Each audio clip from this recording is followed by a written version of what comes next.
Viman Nagar number 3 road number 22 Ganesh गल्ली सर्व गणेश भक्तांचे सहर्ष स्वागत करीत आहोत। हिंदुस्थान आपल्या छत्रपती शिवरायांनी मुघल बादशहासारख्या धर्मांध राजवटीच्या छाताळावर पाय ठेवून रयतेचं हिंदवी स्वराज्य निर्माण केलं। मराठ्यांनी आपला भगवा अट्टेपार पोचवला। पुढे लोकमान्य टिळक, नेताजी सुभाषचंद्र बोस, स्वातंत्र्यवीर सावरकरांनी अत्याचारी इंग्रजांनाही देशातून पळवून लावलं। आपला भारत सुजलाम सुफलाम होता आहे आणि यापुढेही राहणार। पण या देशाला लागलेली सर्वात मोठी कीड म्हणजे दहशतवाद। होय, दहशतवाद। आणि या दहशतवादाला खतपाणी घालून त्याचं पालन पोषण करणारं आपलं शेजारी राष्ट्र पाकिस्तान। भारत स्वतंत्र झाल्यापासून या पातळ्यांच्या दहशतवादी कारवाया सुरूच आहेत। भारताने वेळोवेळी दहशतवादी कारवायांना जशास तसं उत्तर दिलं, तरीही कुत्र्याचं शेपूट वाकडं ते वाकडंच। पहलगाम आपल्या काश्मीरमधील मिनी स्वित्झर्लंड निसर्ग सौंदर्याने नटलेले एक छानसं गाव, आपल्या पवित्र अशा अमरनाथ यात्रेचं आरंभस्थान।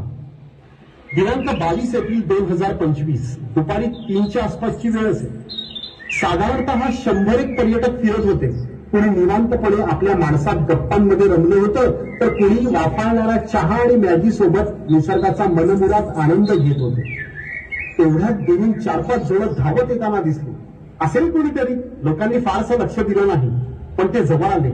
त्यांच्या हातात AK-47 रायफल दिसू लागल्या।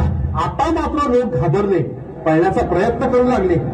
रुको, कोई नहीं भागेगा, हमें जो चाहिए वो हम लेके ही रहेंगे। यहाँ पे हिंदू कौन है? नहीं हिंदू साहब, जो कलम पड़ेगा वही बचेगा।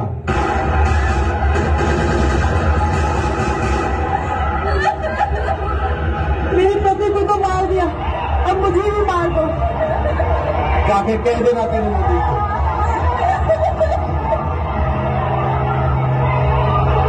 धर्म विचारून त्यांचा गोळीबार सुरू झाला। हिंदू रक्ताच्या थारोळ्यात पडले होते। कुणाच्या नवऱ्याच्या छातीत गोळी शिरली होती, तर कुणाच्या दिराच्या डोक्यातून आरपार गोळी गेली होती। कुणाचा एकुलता एक मुलगा रक्ताच्या थारोळ्यात पडला होता, तर कुणाचा घरातला एकमेव गरता पुरुष। काय चूक होती त्यांची? कुणी सुट्टी घालवण्यासाठी बायको मुलांना घेऊन आलं होतं, तर कुणी नवीन नवीन लग्न झालेलं जोडपं फिरायला आलं होतं। त्यांचा धड संसाराने सुरू झाला नव्हता, तेवढ्यात या राक्षसांनी होत्याचं नव्हतं केलं।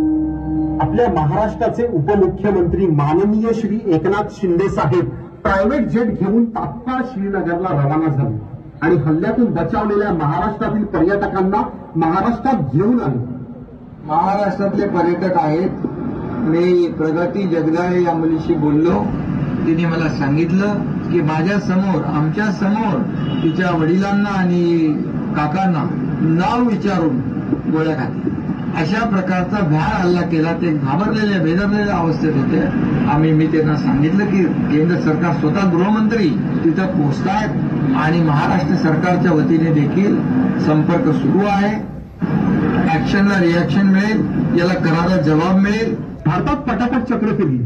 IPS पराग जैन, लेफ्टनंट जनरल राजीव घई, सुरक्षा सल्लागार अजित डोवाल आणि पंतप्रधान श्री नरेंद्र मोदी यांच्या गुप्त बैठकी सुरू झाल्या आणि मग योजना आखली गेली। ऑपरेशन सिंधूर, भारतातील महिलांना समर्पित केलेलं हे ऑपरेशन सिंधूर।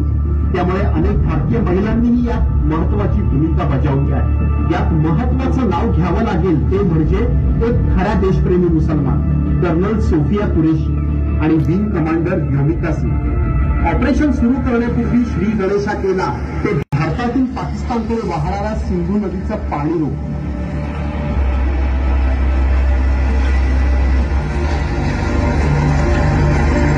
पहिला टप्पा, रात्रीची वेळ होती। भारतीय सेना पूर्ण तयारीनिशी उतरली होती।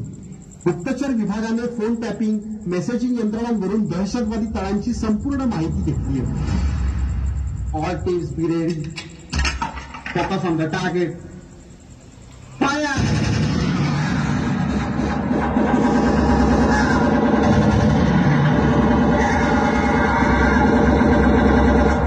आर्मी चीफ कमांडरचा आदेश येताच दहशतवाद्यांना शोधून ठार केलं गेलं। आपल्या आर्मीने तर पहिला टप्पा पार केला होता। पण यात आपले नेव्ही आणि एअरबेस तर कुठे मागे होते. आपल्या 36 युद्धनौका आधीच पाकिस्तान नजीकच्या तटाजवळ घेऱ्या घालत होते. त्यामुळे वेळातून बाहेर पडलेले अतिरेकी समुद्रमार्गे सुद्धा पळून जाऊ शकत नाही. एकाच वेळी 9 दहशतवादी तळांवर छापे घातले गेले.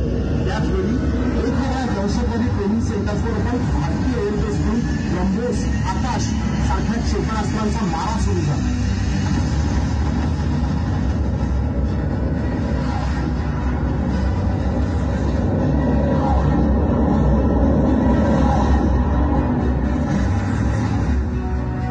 दहशतवाद्यांच्या नांग्यात कोचून काढल्या गेल्या होत्या. पाकिस्तानकडूनही भारतावर हल्ला करण्याचा मोडका तोडका प्रयत्न केला गेला. पाकिस्तानने वेस्टर्न बॉर्डरवरून 413 ड्रोन्स भारतावर सोडले. पण भारत आधीपासूनच अलर्ट मोडवर होता. अँटी ड्रोन जॅमिंग सिस्टीम ताबडतोब ऍक्टिव्हेट झाली.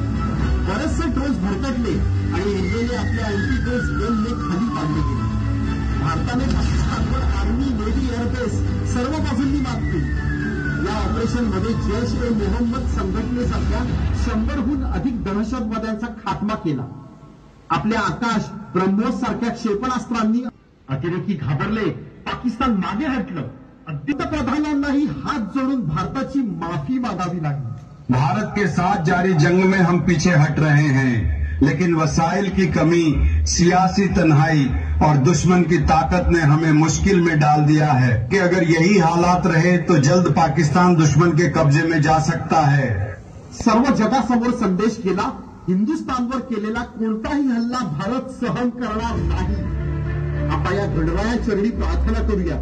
हे गणराया, या दहशतवादाचा समूळ नायनाट करण्याचं सामर्थ्य आम्हाला दे आणि तुझी कृपा दृष्टी नेहमी आमच्यावर राहू दे. गणपती बाप्पा, मंगल मूर्ती, छत्रपती शिवाजी महाराज की. गंगे की शान हमारा ईमान, हमने के मगर न झुकने दे कोई ना. जय बोलो जवानों की, हवा में गूंजे आवाज़ें हिंदुस्तान की, हर शहादत